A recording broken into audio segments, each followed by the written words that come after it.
Pernah nggak sih kalian ngerasa kerja udah maksimal, tapi apresiasi minimal? Nah, terus akhirnya kalian mikir, ya udah deh, kerja sesuai gaji aja. Nah, selamat. Kalau iya, kalian baru aja mendeskripsikan yang namanya quiet quitting. Data Gallup 2025 bilang 62% pekerja itu hilang secara psikologis. Mereka hadir secara fisik, namun hatinya nggak di sana. Ini bukan cuma soal males, tapi soal kerugian ekonomi global yang bahkan nembus 400 miliar dolar lebih. Di video ini kita bakal bahas kenapa quiet quitting bukan hanya soal kemerosotan etos kerja, namun suatu sinyal darurat yang mencerminkan sistem kerja yang bobrok. Jadi intinya, quiet quitting itu bukan berhenti kerja, namun berhenti melakukan pekerjaan atau extra effort yang gak dibayar. Nah, kalian cuma ngerjain apa yang ada di deskripsi pekerjaan, tidak lebih dan tidak kurang. Ciri-ciri dari quiet quitters atau orang yang melakukan quiet quitting, pertama, datang dan tepat waktu. Artinya, mereka tidak melakukan semacam overtime atau lembur sukarela. Yang kedua, hanya mengerjakan job desk utama.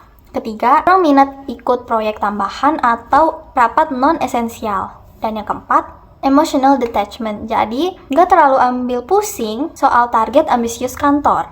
Namun kenapa sih orang-orang memilih untuk quiet quit? Kenapa fenomena ini meledak? Jawabannya ada di lingkungan kerjanya sendiri. 1. Burnout parah. Beban kerja nggak manusiawi, tapi bikin mental korslet. Yang kedua, apresiasi zong. Tuntutan setinggi langit, tapi gaji dan penghargaan tidak sebanding. 3. Toxic productivity. Itu budaya yang maksa buat kita produktif 24/7 sampai lupa cara jadi manusia. Yang keempat, bad management. Ada pepatah bilang, orang gak ninggalin kerjaannya, mereka ninggalin bosnya. Manajer yang gak peduli adalah pendorong utama dari disengagement ini. Namun, quiet quitting itu bagaikan pisau bermata dua. Sisi baiknya, quiet quitting adalah suatu bentuk dari self-defense. Penetapan batas atau membuat boundaries untuk diri kita sendiri itu sehat, biar kita nggak sakit karena kebanyakan kerja. Tapi hati-hati, ada risiko juga yang perlu ditanggung. Efeknya bisa bikin karir mandek, kena tegur HR, dan bahkan malah jadi orang pertama yang kena PHK kalau perusahaan lagi efisiensi. Tapi dampaknya nggak hanya ke pekerja aja.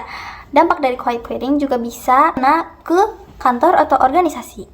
Nah, perusahaan bisa kehilangan inovasi dan ide-ide baru karena karyawannya hanya sebatas bekerja bagaikan robot, hanya menjalani prosedur dan instruksi yang ada. Terus, solusinya gimana? Harus ada kerjasama dari dua arah. Buat pekerja, pertama, atur efisiensi. Yang kedua, fokus ke self-management. 3, ubah stres jadi energi positif. Untuk perusahaan atau organisasi, pertama, kasih kompensasi yang adil, jangan cuma bisa nuntut. Ketiga, hargai karyawan yang mau go extra mile. Yang keempat, jangan pelit apresiasi kalau mau timnya loyal. Nah, pada akhirnya, quiet quitting adalah sebuah pengingat bahwa kita bekerja untuk hidup, bukan hidup untuk bekerja. Dunia kerja masa depan juga harus lebih memanusiakan manusia. Juga, dunia kerja di masa depan harus melebih manusiakan manusia. Jadi, menurut kalian, quiet quitting itu sebuah bentuk pertahanan diri yang cerdas atau awal dari kegagalan karir? Saya Audia Fatia Zahra dengan NIM 2503446, pamit undur diri. Terima kasih sudah menonton.